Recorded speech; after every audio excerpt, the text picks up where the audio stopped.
মায়ের মন্দিরে বসি।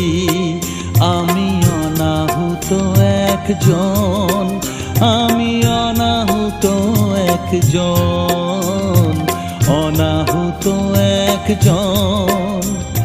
অনেক দোষেতে দোষী, আমায় একটু জায়গা দাও।